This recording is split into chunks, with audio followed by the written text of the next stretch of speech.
ഹരിശ്രീ ഗണപതയേ നമ. അവിഘ്നമസ്തു.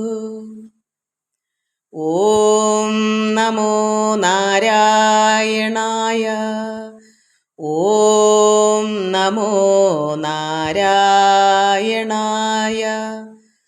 ഓം നമോ നാരായണായ. എല്ലാ ഭക്തമക്കൾക്കും എൻ്റെ വിനീതമായ പ്രണാമം. സർവ്വമക്കളെയും ഭഗവാനിൽ അർപ്പിക്കുന്നു. എല്ലാവർക്കും ശാന്തിയും സമാധാനവും എല്ലാ നന്മകളും ഉണ്ടാകണമെന്ന് പ്രാർത്ഥിക്കുന്നു. ഓം ലോകാ സമസ്ത സുഖിനോ ഭവന്തു. ശംഭോ ശിവശംഭോ ശിവശംഭോ ശിവശംഭോ ശംഭോ ശിവശംഭോ ശിവശംഭോ ശിവരാമം രാമം ശിവരാമം ശിവരാമം ശിവരാമം രാമം ശിവരാമം ശിവരാമം ശിവസോഹം. ശംഭോ ശിവശംഭോ ശിവശംഭോ ശിവശംഭോ ശംഭോ ശിവശംഭോ ശിവശംഭോ ശിവരാമം രാമം ശിവരാമം ശിവരാമം ശിവരാമം രാമം ശിവരാമം ശിവരാമം ശിവസോഹം. ശംഭോ ശിവശംഭോ ശിവശംഭോ ശിവശംഭോ ശംഭോ ശിവശംഭോ ശിവശംഭോ ശിവരാമം രാമം ശിവരാമം ശിവരാമം ശിവരാമം രാമം ശിവരാമം ശിവരാമം ശിവസോഹം. ശംഭോ ശിവശംഭോ ശിവശംഭോ ശിവശംഭോ ശംഭോ ശിവശംഭോ ശിവശംഭോ ശിവരാമം രാമം ശിവരാമം ശിവരാമം ശിവരാമം രാമം ശിവരാമം ശിവരാമം ശിവസോഹം. നമുക്ക് ഭാഗവതം പ്രഹ്ലാദ ചരിതം, അതായത് പ്രഹ്ലാദൻ്റെ പിതാവ് ഹിരണ്യകശിപുവിന് ഇത്രയും വിദ്വേഷം പ്രഹ്ലാദനിൽ ഉണ്ടാകാൻ എന്താ കാരണം, സ്വന്തം മകനിൽ, അതിന് സവിസ്തരമായി പറഞ്ഞു തരണമെന്ന് ചോദിച്ചപ്പോൾ വീണാധരൻ എന്തു പറയുന്നു? അത് സംവാദമാണ്, പ്രഹ്ലാദൻ്റെ കാര്യങ്ങൾ പറഞ്ഞു കൊടുക്കുവാണ്. നാരദ മഹാമുനി യുധിഷ്ഠിരനോട് പറഞ്ഞു കൊടുക്കുന്നു. അതാണ് ഇവിടെ നമ്മൾ കഴിഞ്ഞ തവണ കുറച്ച് അല്പം വായിച്ചായിരുന്നു, എങ്കിൽ നമുക്ക് ആദ്യം തൊട്ടേ അത് വായിക്കാം. ഓം നമോ ഭഗവതേ വാസുദേവായ ശ്രീകൃഷ്ണ പരമാത്മനേ നമ. മുന്നം ഹിരണ്യാക്ഷനെ സകലേശ്വരൻ പന്നിയായി അമ്പോട് അവനെ ഉയർത്തുവാൻ കൊന്നളവുണ്ടായി എഴുന്ന പരിഭവം മഞ്ഞുവിൽ മൂടിത്തളർന്നു ചമകയാൽ ഖിന്നനായുള്ള ഹിരണ്യകശിപുവാം ഉന്നതനായ ധനുജകുലാധിപൻ തന്നെ ബന്ധുക്കൾ പോന്നവൻ അന്തികേ നിന്ന് ഇതിഹാസമാർഗോ ഉക്തിഭേദങ്ങളാൽ മായാമയമായ സംസാര സംഭ്രമത്തോയാകരത്തെ കടക്കും പ്രകാരങ്ങൾ നാനാവിധം പറഞ്ഞേറെ വളർന്നെഴും മാനസതാപം ഒഴിച്ച് ഇരുത്തിടിനാർ. ഇവിടെ ഹിരണ്യാക്ഷനെ ഭഗവാൻ കൊന്നു.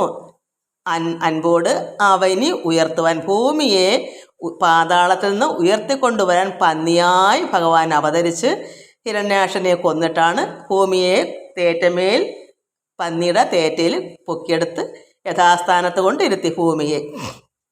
അത് കാരണം ഇവിടെ ഹിരണ്യകശിപു, സഹോദരനായ ഹിരണ്യകശിപുവിന് വളരെ ദേഷ്യം മഞ്ഞു, അധികമായ കോപമെല്ലാം മുഴുത്ത് അത്രമാത്രം ഖിന്നത എല്ലാം വിഷമമൊക്കെ ആയി സഹോദരനെ കൊന്നതിൻ്റെ പേരിൽ. അങ്ങനെ ഹിരണ്യകശിപു ഉന്നതനായ ധനുജകുല അധിപനാണ്.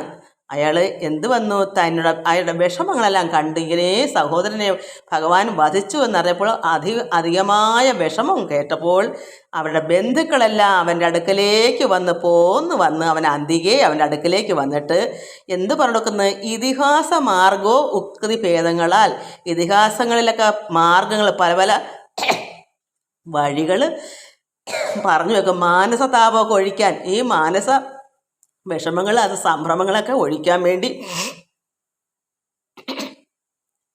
മായാമയമായ സംസാര സംഭ്രമ തോയാകരം, സമുദ്രം പോലെ അദ്ദേഹത്തിന് വിഷമം ഏറി വന്ന് ഈ ഹിരണ്യാക്ഷനെ വധിച്ചതുകൊണ്ട്. അപ്പോൾ അതിനെ മാറ്റാൻ എന്ത് ചെയ്യണം? ഇതിഹാസങ്ങളിലൊക്കെ പറഞ്ഞ വഴികളൊക്കെ നോക്കി നാനാവിധം പറഞ്ഞു കൊടുക്കുന്നു ഈ ബന്ധുക്കളെല്ലാം. അങ്ങനെ അദ്ദേഹത്തിൻ്റെ മാനസതാപമൊക്കെ ഒഴിച്ച് ഇരുത്തിയിടിനാർ. അപ്പോൾ എന്ത് വന്നു? അങ്ങനെ പറഞ്ഞെങ്കിലും അദ്ദേഹത്തിന് എന്ത് വന്നു? പെട്ടെന്നിങ്ങനെ അപ്പോൾ തളർന്നു കിടന്ന പരിഭവം ഉൾപ്പൂവിലേറെ വളർന്നു ചമകയാൽ വിഷ്ണുപ്രിയന്മാരെയും വിഷ്ണുവിനെയും വിഷ്ണു ഭക്തന്മാരെയും പ്രതികൂലിപ്പാൻ മൽബലം കൊണ്ടു തന്നെ മതിയാകയില്ല. അബ്ജോത്ഭവ പ്രസാദം വേണമെന്നെല്ലാം കൽപ്പിച്ചുറച്ചുടൻ മന്ദര പർവ്വതത്തെ പ്രവേശിച്ചു തപസ്സു തുടങ്ങിനാൻ. അപ്പോൾ അദ്ദേഹത്തിന് എന്ത് തോന്നി? അയാളുടെ സ്വന്തമായിട്ടുള്ള ബലമൊന്നും പോരാ. വിഷ്ണു ഭക്തന്മാരെയും വിഷ്ണുപ്രിയന്മാരെയും ഭഗവാനെയും എല്ലാം പ്രതികൂലിക്കണമെങ്കിൽ എന്ത് വേണം? ബലം പോരാ. അയാളുടെ ബലം മാത്രം പോരാ, അബ്ജോത്ഭവ ബ്രഹ്മാവിൻ്റെ പ്രസാദം കൂടെ വേണം, വരം മേടിക്കണം. അതിനയാൾ മന്ദരപർവ്വതത്തിൻ്റെ മുകളിൽ നിന്ന് പ്രവേശിച്ചിട്ട് എന്ത് ചെയ്തു? തപസ് തുടങ്ങി ബ്രഹ്മാവിനെ പ്രത്യക്ഷപ്പെടുത്താൻ വേണ്ടി. എന്തിനാ? അയാളുടെ ബലം മാത്രം പോരാ, ബ്രഹ്മാവിൽ നിന്നും വരം മേടിക്കണം. ആരാലും അയാൾ ജയിക്കാൻ വേണ്ടി, മറ്റുള്ളവരെല്ലാം വകവരുത്താൻ വേണ്ടി എന്തെല്ലാം രീതി വേണോ അങ്ങനെയുള്ളൊരു വരം മേടിക്കണം. കാരണം അയാളുടെ ബലം കൊണ്ട് തികയത്തില്ല. അതുകൊണ്ട് ബ്രഹ്മാവിനെ തപസ് ചെയ്തിട്ട് എവിടെ കയറിയിരുന്നാണ്? മന്ദരപർവ്വതത്തിൽ പ്രവേശിച്ചു. മന്ദരപർവ്വതത്തിൻ്റെ മുകളിൽ പ്രവേശിച്ചിട്ട് അവിടെ നിന്ന് തപസ് ചെയ്യുന്നു ബ്രഹ്മാവിനെ പ്രത്യക്ഷപ്പെടുത്താൻ വേണ്ടി. ദാരുണമായ തപോബലം കൊണ്ടവൻ സാരസ സംഭവനെ പ്രസാദിപ്പിച്ചു. ദേവകൾക്കും ഭയം ചേർത്താൻ അവർ ചെന്ന് ദേവൻ വിരിഞ്ചനുമായത സത്വരം പ്രത്യക്ഷനായി ചെന്നു വേണ്ടും വരങ്ങൾ ഞാൻ ആദ്യ നൽകിയിടുവനെന്നു നിന്നിടിനാർ. അങ്ങനെ വിരിഞ്ചനെ, അതായത് ബ്രഹ്മാവിനെ പ്രത്യക്ഷനായി ചെന്ന് വേണ്ടും വരങ്ങളെല്ലാം നൽകിയിടുവനെന്ന് പറഞ്ഞു നിന്നിടിനാൻ. നത്വാപി ചൊന്നാൻ അസുരപ്രവരനും ഒത്ത വരം മമ നൽകുന്നതാകിലോ. അങ്ങനെ ബ്രഹ്മാവ് ചെന്ന് നിന്ന് വരമൊക്കെ കൊടുക്കാനായിട്ട് പ്രത്യക്ഷപ്പെട്ട് തപസ് ചെയ്തപ്പോൾ അപ്പോൾ എന്ത് പറയുന്നു? നത്വാപി ചൊന്നാൻ, അയാൾ പറയുന്നു, അസുരൻ, ഒത്ത വരം മമ നൽകുന്നതാകിലോ, എനിക്ക് വേണ്ടുന്ന ഇഷ്ടമായ വരം എനിക്ക് തരാം എന്നുണ്ടെങ്കിൽ, ബ്രഹ്മാവ് അങ്ങനെ തരുന്നെങ്കിൽ എന്ത് വേണം? തൽ സൃഷ്ടജാതികൾ ആരാലുമേ മമ മൃത്യു വരാതെ വണ്ണം തരേണം വരം. അതുകൊണ്ട് എനിക്കങ്ങനെ വരം തരുന്നെങ്കിൽ തൽ സൃഷ്ടജാതികൾ ആരാലുമേ, ബ്രഹ്മാവിനാൽ സൃഷ്ടിക്കപ്പെട്ട ആരാലുമേ മമ എനിക്ക് മരണം വരാതെ വണ്ണം തരേണം വരം. ആരാലും അതായത് ഈ ലോകത്തിലുള്ള സർവ്വ ജീവജാലങ്ങളെയും ബ്രഹ്മാവിൻ്റെ സൃഷ്ടിയാണ്. അങ്ങനെയുള്ള ഒരു ജീവജാലങ്ങളെ കൊണ്ടും ഇയാൾക്ക് മരണം വരരുത്, അങ്ങനെയുള്ള വരം വേണം എനിക്ക് തരാൻ എന്നിവിടെ അയാൾ പ്രത്യക്ഷമായ വിരിഞ്ചനോട്, അതായത് ബ്രഹ്മാവിനോട് അപേക്ഷിക്കുന്നു. ശാസ്ത്രങ്ങൾ അഷ്ടാദശാദികളാലും അങ്ങത്തലത്തായി വാൻ അനുഗ്രഹിക്കണമേ. ശാസ്ത്രങ്ങൾ അഷ്ടാദശാദികൾ അഥവാ അഷ്ടശാസ്ത്രങ്ങളാലും ഒന്നും എനിക്ക് ഒരു മൃത്യുവും വരരുത്, അതിനുവേണ്ടി അനുഗ്രഹിക്കണമേ. പശ്ചാത അനന്ത അവനി സുതലങ്ങൾ, ഇവിടെ അവനി എന്ന് പറയണം, അവനി ഭൂമി. അപ്പം പശ്ചാത അനന്ത ആകാശം, അവനി ഭൂമി, സുതലം അതായത് പാതാളം. പശ്ചാതനന്ത അവനീ സുതലങ്ങളിൽ എത്തരുതെങ്ങു നിന്നും മമ അന്തം വിഭൂ. മമ അന്തം, എനിക്ക് അന്തം ഭവിക്കരുത്. ഭൂമിയിലോ ആകാശത്തോ ഭൂമിയിലോ പാതാളത്തിലോ എവിടെ നിന്നും ഒന്നും എനിക്ക് അന്ത്യം വരുത്തരുത്. നക്തം ദിവം കാലയുഗ്മങ്ങളിലും അന്തർബഹിർദേശങ്ങൾ തന്നിലും നിന്നും മമ. നക്തം ദിവം അതായത് രാത്രിയിലും പകലും അങ്ങനെയുള്ള കാലയുഗ്മങ്ങൾ, യുഗ്മം 2, ഇങ്ങനെയുള്ള രാത്രിയിലായാലും പകലായാലും കാലങ്ങളിലും അങ്ങ് അന്തർ ബഹിർ ദേശങ്ങൾ, അകത്തും അകത്ത് ബഹിർ വെളിയിൽ, അന്തർ ബഹിർ ദേശങ്ങൾ തന്നിലും നിന്നും മമ മൃത്യു ഒരു യോനിജങ്ങളാലും പുനരെത്താതെ വണ്ണം തരിക വേണം വരം. അതായത് രാത്രിയിലോ പകലോ അകത്തോ വെളിയിലോ പിന്നെയോ തന്നിൽ നിന്നും മമ എനിക്ക് ഇങ്ങനെ ഉള്ളതിലൊന്നും എനിക്ക് മൃത്യു വരരുത്. ഒരു യോനിജങ്ങളില്ല, ഒരു ജീവൻ ഒന്നിൽ നിന്നും എനിക്ക് അങ്ങനെ ഒരു മരണം വരുത്തരുത്. പിന്നെയോ വിക്രമ ശക്തി വളർന്നു ലോകത്ര, അയാളുടെ വിക്രമത്തിന് ശക്തി വളരണം. അതായത് അയാളുടെ അക്രമങ്ങൾ കൊണ്ട് ലോകം മൊത്തം മുടിച്ചാൽ അയാൾക്ക് തന്നെ ജയം വരണം ആണ്. വിക്രമ ശക്തി വളർന്ന് ലോകത്രയം ഒക്കെ ജയിക്കയും വേണം എന്നാൽ തന്നെ. അയാൾ മുഖാന്തരം അയാൾ വിക്രമങ്ങളെല്ലാം കാണിച്ചാലും അയാൾക്ക് തന്നെ ജയം വരണം, എല്ലാവരിലും ജയിക്കണം. യുദ്ധം അർത്ഥിച്ചവൻ തന്നോടതൊക്കെയും ഒത്തവണ്ണം നിനക്കെന്നു വിരിഞ്ചനും സദ്യോ വരം കൊടുത്തങ്ങ് അവൻ മുമ്പിൽ നിന്നെത്രയും വേഗാൽ മറഞ്ഞു അരുളിയിടിനാൻ. അങ്ങനെ വിരിഞ്ചൻ, ബ്രഹ്മാവ് ഇയാൾ പറഞ്ഞ രീതിക്ക് തന്നെ അങ്ങനെ ആകട്ടെ എന്ന് പറഞ്ഞ് വരമെല്ലാം കൊണ്ട് വെക്കം തന്നെ ബ്രഹ്മദേവൻ മറഞ്ഞു. ദാനവേന്ദ്രൻ തപസ്സും സമർപ്പിച്ചു. അങ്ങനെ തപസ്സൊക്കെ സമർപ്പിച്ചു, വരമെല്ലാം കിട്ടിയല്ലോ. എന്നിട്ട് എന്ത് ചെയ്യുന്നു? സ്ഥാന ആധിപത്യം ഭൃഗുസുതാജ്ഞാപശാൽ. അയാൾ തപസ്സെല്ലാം സമർപ്പിച്ചിട്ട് സ്ഥാനാധിപത്യമൊക്കെ എല്ലായിടത്തുമുള്ള ആധിപത്യം ഈ ഹിരണ്യകശിപു ആക്കിയെടുത്തു. എല്ലാവർക്കും ഭയമാവുന്നല്ലോ.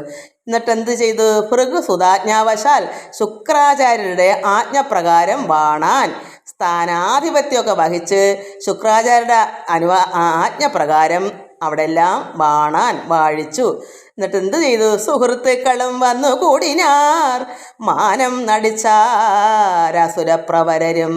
അങ്ങനെ ഈ അസുരനായ ഹിരണ്യകശിപു ലോകമൊത്തവും പാതാളത്തിലും ഭൂമിയിലും ആകാശത്തും എങ്ങും ആർക്കും ഒരു എത്തുപിടിയില്ലാതെ എല്ലാത്തിലും മെച്ചമായി എല്ലാത്തിൻ്റെ ആധിപത്യം വഹിച്ചപ്പോൾ മറ്റ് സുഹൃത്തുക്കളായവിടെ അസുരന്മാരായ സുഹൃത്തുക്കളെല്ലാം വന്നുകൂടിയിട്ട് മാനം നടിച്ച് അവരെല്ലാം സന്തോഷമായി. കാരണം ഒരു അസുരനല്ലേ സർവവും വാഴുന്നത്. അപ്പോൾ പിന്നെ സർവ്വ അസുരന്മാർക്ക് മാനം നടിച്ചാൽ അസുരപ്രവരരും. വാരിജയോനിവര പ്രഭാവാൽ ഭയം ആരിലും എന്നേ ഹിരണ്യകശിപുവും. വാരിജയോനി വരപ്രഭാതം, വാരിജം താമരയിൽ ജനിച്ചതാര? ബ്രഹ്മാവ്. അപ്പോൾ വാരി വെള്ളം, വാരിജം താമരയിൽ ജനിച്ച അത് ബ്രഹ്മാവിൻ്റെ വരപ്രഭാവാൽ. അത്രമാത്രം പ്രഭാവമുണ്ട് ബ്രഹ്മാവ് കൊടുത്ത വരത്തിന്. ആ പ്രഭാവം കൊണ്ട് ഇവൻ എന്ത് ചെയ്യുന്നു? ഭയം ആരിലുമില്ല, ആരിലും ആരോടും ഒന്നിലും അയാൾക്ക് ഭയമില്ല. അങ്ങനെ ഹിരണ്യകശിപുവും സാധുജനങ്ങളെ ദേഷിച്ച് അനുദിനം ആധി വളർത്താൻ അഖില ജനത്തിനും. അപ്പോൾ സാധുക്കളെല്ലാം ഉപദ്രവിക്കുന്നു ദിനം. കാരണം ആരിലും ഭയമില്ല, എല്ലാവരിലും മുകളിലായി, ആരെയും ഭയക്കേണ്ട കാര്യമില്ലെന്നായി. കാരണം ആരാലും മരണത്തിന് ഒന്നിനാലും മൃത്യു വരാതിരിക്കാനുള്ള വരം വാങ്ങിച്ചു. പിന്നെ ആരെ ഭയക്കണം? ബ്രഹ്മാവിൻ്റെ സൃഷ്ടിയായ യാതൊന്നുകൊണ്ടും അയാൾക്ക് മരണം പറഞ്ഞിട്ടില്ല. അപ്പം പിന്നെ ആരെങ്കിലും ഭയക്കണോ? അതുകൊണ്ട് സാധുജനങ്ങളെയും ദേഷിച്ച് അനുദിനവും ആധി വളർത്താൻ അഖില ജനത്തിനും സർവഭക്തന്മാർക്കും സാധുക്കളായ ഭക്തന്മാർക്കും എല്ലാവർക്കും ആദിയായി. എന്താ കാരണം? ഇയാളിങ്ങനെ തുടങ്ങിയാൽ എന്ത് ചെയ്യും? ഉപദ്രവിക്കുന്നു. അങ്ങനെ ആധി വളർത്താൻ അഖില ജനത്തിനും. ദേവേന്ദ്രനാദി ദിഗീശന്മാർ തമ്മയും ദേവാരിതാനി ജയിച്ചാനശേഷവും. ദേവന്മാരായാലും എല്ലാവരിലും ആര് ജയിച്ചു? ദേവാരി. ദേവന്റെ അരി ആരാ? അസുരന്മാർ. ദേവൻ ഇന്ദ്രന്റെ അരി എന്ന് വെച്ചാൽ ശത്രു. ദേവാരി എന്ന് പറഞ്ഞാൽ അസുരൻ. ഈ ഹിരണ്യകശിപു എല്ലാ ദേവനെയൊക്കെ ജയിച്ചിട്ട് അശേഷം എല്ലാവരെയും തോൽപ്പിച്ചു അയാളെ മുന്നിട്ട് ജയിച്ചു നിൽക്കുന്നു. ദേവപദാർത്ഥങ്ങളും അടക്കിക്കൊണ്ട് ദേവികളെയും വിധേയമാക്കിയിടിനാൻ. അവിടെ ദേവന്മാരുടെ പദാർത്ഥങ്ങൾ ദേവലോകത്ത് എന്തൊക്കെയാ ഉള്ളത് അത് മൊത്തവും ഈ ഹിരണ്യകശിപു അടക്കി എടുത്തു. എന്നിട്ട് എന്ത് ചെയ്തു? ദേവസ്ത്രീകളെ കൂടെ അയാൾ വിധേയമാക്കിയിടിനാൻ. അയാൾ അവിടെ ആരെങ്കിലും അയാൾക്ക് പേടിയുണ്ടോ? അയാൾ പറഞ്ഞിടത്ത് നിന്നല്ലേ പറ്റൂ. ദേവകളല്ല, അങ്ങ് ദേവസ്ത്രീകളെയൊക്കെ അയാൾ അടിമകളാക്കി വിധേയമാക്കിയിടിനാൻ. ഭൂമിയും ആകാശവും ബലിസൽമവും, അത് ഭൂമിയും ആകാശവും പാതാളത്തിലാണ് ബലിസൽമവും. താമസനൊക്കെ അടക്കിനാൻ ആശ്രമം. താമസം എന്താണ്? ഇരുള് കയറി ഒരു വിവരമില്ലെന്നാണ് എൻ്റെ അർത്ഥം. ഉള്ള മൊത്തവും കുറ്റാക്കുറ്റിട്ടാണ്, ഒരു വെളിവും ഇല്ല. കാരണം തമോ ഗുണമാണല്ലോ അസുരന്മാർക്ക്, വെളിവില്ലാത്തതെന്നാണ് എൻ്റെ അർത്ഥം. തമസ് ഇരുട്ടാണ്, തമസ്. അപ്പോൾ തമോ ഗുണം എന്ന് പറയുന്നത് ഈ അസുരന്മാർക്ക് അതാണ്, വിവരമില്ലാതെ ഒന്നിനും എല്ലാവരെയും നശിപ്പിക്കാനുള്ള ചിന്തയേ ഉള്ളൂ. അതിൽ ഉണ്ടെന്ന് പറയാൻ പ്രഹ്ലാദനും മഹാബലിക്കൊക്കെ ഉള്ളായിരുന്ന അസുരന്മാരാണെങ്കിൽ പോലും അവർക്ക് വെളിവുണ്ടായിരുന്നു. ഭഗവാനെ അത്രമാത്രം ഭക്തന്മാരായിരുന്നു. പ്രഹ്ലാദനാണെങ്കിൽ ആ പ്രഹ്ലാദൻ്റെ കാര്യമാണ് ഇവിടെ പറയുന്നത് പോലും. അത്രമാത്രം അസുരന്മാരെന്ന് പറഞ്ഞിട്ട് കാര്യമില്ല, നല്ല ഭക്തനായിരുന്നു. അതുകൊണ്ട് ഇവിടെ ബാക്കി എല്ലാവരും ഈ എന്നുവെച്ചാൽ ഇരുട്ട്, ഇരുട്ട്, തമസ് ആണ് ഇവിടെ അവർക്കെല്ലാം ഉള്ളത്. ഭൂമിയും ആകാശവും ബലിസത്മവും താമസനൊക്കെ അടക്കിനാൻ ആശ്രമം. അവർ ആകാശവും ഭൂമിയും പാതാളവും എല്ലാം അടക്കി വാഴുന്നു ഈ അസുരൻ. നാനാപ്രകാരവും ഈശനാകുന്നത് താനെന്നുറച്ചുകൊണ്ടിടിനാൻ കശ്മൽ താൻ അവൻ.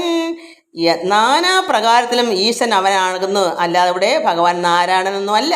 ഇവനാണ് ഈ ലോകത്തിൻ്റെ നാഥൻ, ഈശൻ എന്നവിടെ അവൻ തന്നെ പറയുന്നു. മറ്റൊരു നാഥനുണ്ടങ്ങൊരു കോണിലെങ്ങാനും എന്നിങ്ങനെ കേൾക്കിലോ നൂനം. അവിടേക്കു ചെന്നവൻ തന്നെ മാനം അടക്കി വെച്ചിങ്ങ് പോരും ബലാൽ.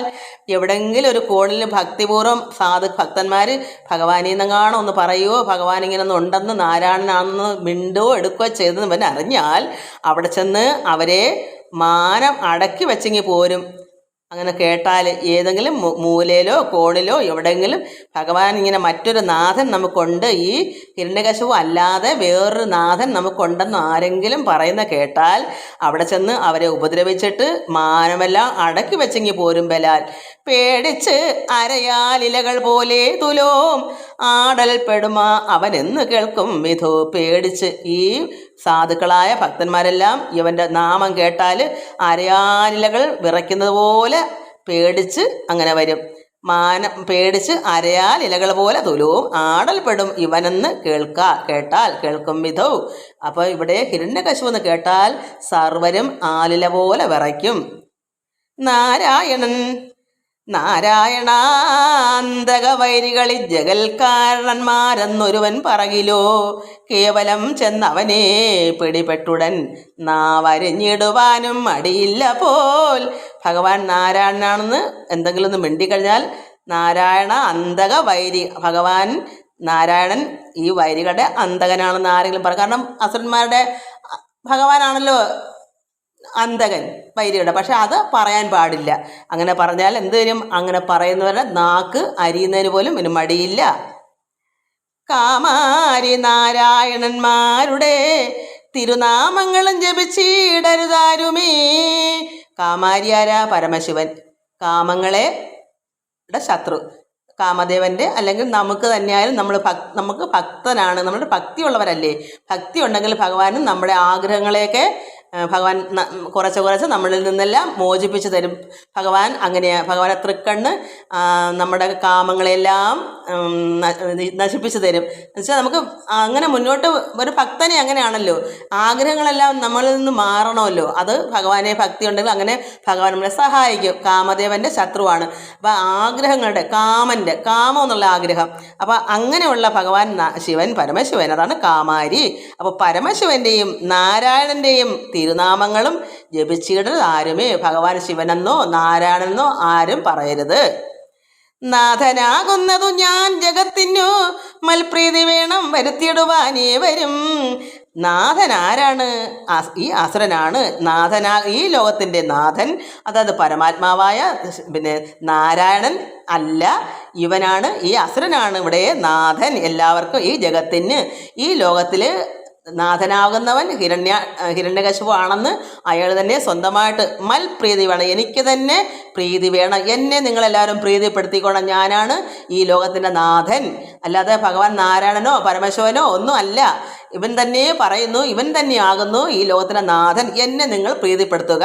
പ്രീതി വേണം വരുത്തിയിടുവാൻ ഏവരും എല്ലാവരും എന്നെ നിങ്ങൾ പ്രീതിപ്പെടുത്തുക. നാമജപങ്ങളും ധ്യാനവും പൂജയും കാമതനാം എന്നെ വേണം എല്ലാവരും. അതായത് ഇവനെ തന്നെ വേണം എല്ലാവർക്കും നാമവും ജപങ്ങളും ധ്യാനവും പൂജയും. പിന്നെയോ യാഗാദി കർമ്മ ഹവർഭാഗം ആദിയാം ഭോഗഭോക്താവ് ഞാനെന്നുറച്ചിടുവിൻ.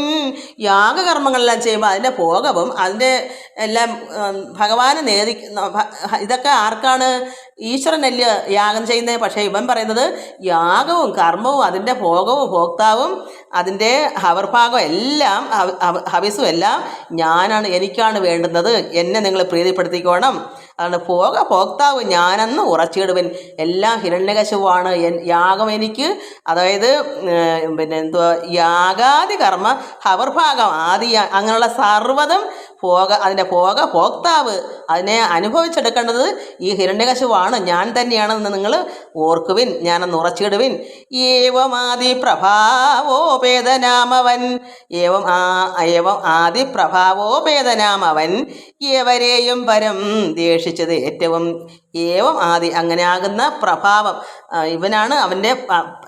ഇവനാണ് പ്രഭാവമുള്ളവൻ. അത് പ്രഭാവം എന്ന് വെച്ചാൽ ഭഗവാനാണ് പ്രഭയുള്ളത്. പക്ഷേ ഇവൻ പറയുന്നു എല്ലാത്തിൻ്റെയും പ്രഭ അവൻ തന്നെയാകുന്നു. ഈ ഹിരണ്യകശിപുവാണ്.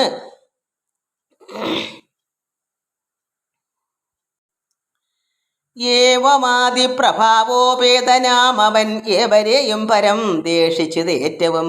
അന്നതേതും സഹിയാൻ അമരേന്ദ്രാദി വൃന്ദാരക വൃന്ദവും മുനിവർഗവും ചെന്നു പാലാഴി പുക്ക്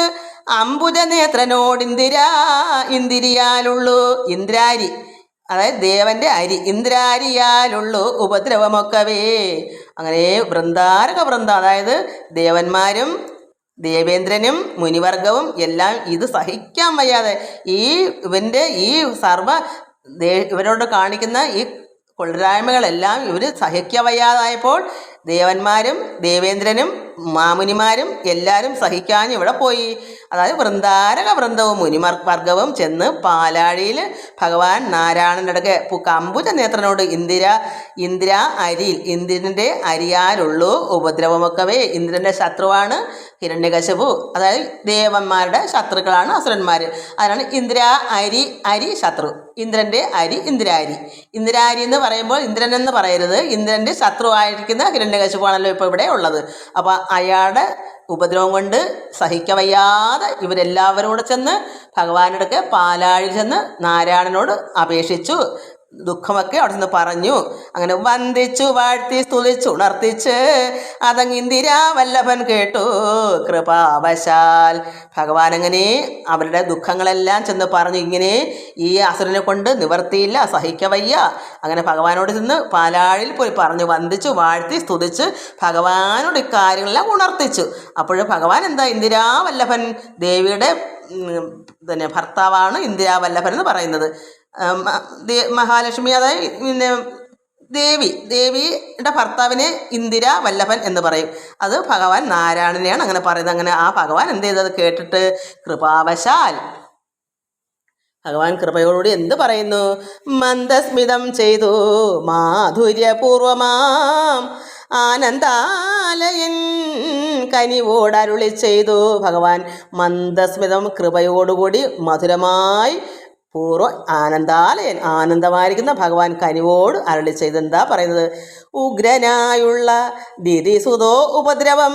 ദിതിയുടെ മകനാണ് ദിതിസുതോ, അവൻ്റെ ഉപദ്രവം അതായത് ഹിരണ്യകശിപുവിൻ്റെ ഉഗ്രമായുള്ള ഉപദ്രവമാണ്. തെളിയുന്നില്ല. അങ്ങനെ ഉഗ്രനായുള്ള ദിതിയുടെ മകനായ അവൻ്റെ ഉപദ്രവം നിഗ്രഹിച്ചാശു തീർത്തിടുവൻ തന്നെ പുത്രനാം ഭാഗവതോത്തമൻ തങ്കലേ ശത്രുതയാ പുനരില്ലൊരു സംശയം. അങ്ങനെ അവനെ നിഗ്രഹിക്കാം. എന്താ ഈ ഭഗവാൻ ഇവർക്ക് സമാധാനമായിട്ട് പറഞ്ഞു കൊടുക്കുന്നു. ഉഗ്രനായുള്ള ഈ ഹിരണ്യകശിപുവിൻ്റെ ഉപദ്രവം അവനെ നിഗ്രഹിച്ച് അവനെ വധിച്ച് അവൻ്റെ ഉപദ്രവം തീർത്തിടുവൻ തന്നെ പുത്രനെ കൊണ്ട്. പുത്രനാരാ? പ്രഹ്ലാദൻ എന്താ? അങ്ങനെ അവർ രണ്ടുപേരും ഓപ്പോസിറ്റാണ്. അസുരൻ്റെ മകനാണെങ്കിലും പ്രഹ്ലാദൻ ഭക്തനാണ്, നാരായണപ്രിയനാണ്, ഭഗവാന്റെ ഭക്തനാണ്. അപ്പോൾ അവിടെ ശത്രുത കൂടും. ഹിരണ്യകശിപു ദേഷിക്കും പ്രഹ്ലാദനോട്. ഈ സാധുക്കളായ ഭക്തന്മാരോട് ഉപദ്രവം കാണിക്കുക. പിന്നെ ഭക്തനായ പ്രഹ്ലാദനെ വെച്ചോണ്ടിരിക്കൂ, അത് ഒരുപാട് ഉപദ്രവിക്കും. അങ്ങനെ അത് മുഖാന്തരം അവനെ വധിക്കാം. അപ്പോൾ പുത്രനാം ഭാഗവതോത്തമൻ, ഭഗവാന്റെ പ്രിയനായ ഉത്തമനാണ്. ഉത്തമൻ വെച്ചാൽ ഭഗവാനിൽ ഉത്തമനായവനാണ് അവൻ തങ്കലേ ശത്രുതയ, അവൻ മുഖാന്തരം ശത്രുതയുണ്ടാവും പിതാവും പുത്രനും കൂടെ. അപ്പോൾ നമുക്ക് നിഗ്രഹിക്കാം. അത് പുനരിൽ ഒരു സംശയവും വേണ്ട. ചെറ്റു പാർക്കാൻ നമുക്ക് കുറച്ച് സമയം വേണം.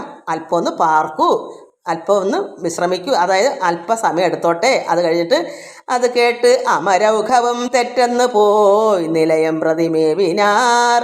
അങ്ങനെ ഭഗവാൻ പറഞ്ഞു, അല്പം പാർക്കൂ, നമുക്ക് പെട്ടെന്ന് തന്നെ ഇത് സാധിക്കും. അയാളുടെ മകനെ കൊണ്ട് തന്നെ അവനെ നിഗ്രഹിക്കാനുള്ള എല്ലാ വകുപ്പും ഉണ്ടാക്കി വരും. അപ്പോൾ അത് കേട്ടപ്പോൾ എന്ത് പറയുന്നു? കേട്ട് അമരൗഘം വെച്ചാൽ ദേവേന്ദ്രന്മാരാണ് അമരൗഘം, ദേവന്മാർ അത് കേട്ടിട്ട് പെട്ടെന്ന് തെറ്റെന്ന് തന്നെ അവരവരുടെ നിലയത്തിലേക്ക് പോയി മേവിനാർ. ഭഗവാനോട് ഈ പരാതികളും വിഷമങ്ങളെല്ലാം പറഞ്ഞ് ഭഗവാൻ സന്തോഷത്തിൽ മന്ദസ്മിതമായിട്ട് സന്തോഷമായിട്ട് കൃപയോടുകൂടി ഭഗവാൻ മധുരമായി പറഞ്ഞു, ഇങ്ങനെ നമുക്ക് സാധിക്കാം, നിങ്ങൾ വിഷമിക്കേണ്ട, അയാളുടെ മകനെ കൊണ്ട് തന്നെ ഇത് സംഭവം ശരിയാക്കാം. അതാണ് ഇവിടെ പ്രഹ്ലാദ ചരിതം. ഇത് ഇനിയുണ്ട്. നമുക്ക് ഇന്നിപ്പോൾ ഇത്രയും മതി. എല്ലാവർക്കും നമസ്കാരം. ഓം ലോകാ സമസ്ത സുഖിനോ ഭവന്തു. ഹരി ഓം ഹരി ഓം ഹരി ഓം. ബാക്കി നമുക്ക് അടുത്ത ദിവസം വായിക്കാം.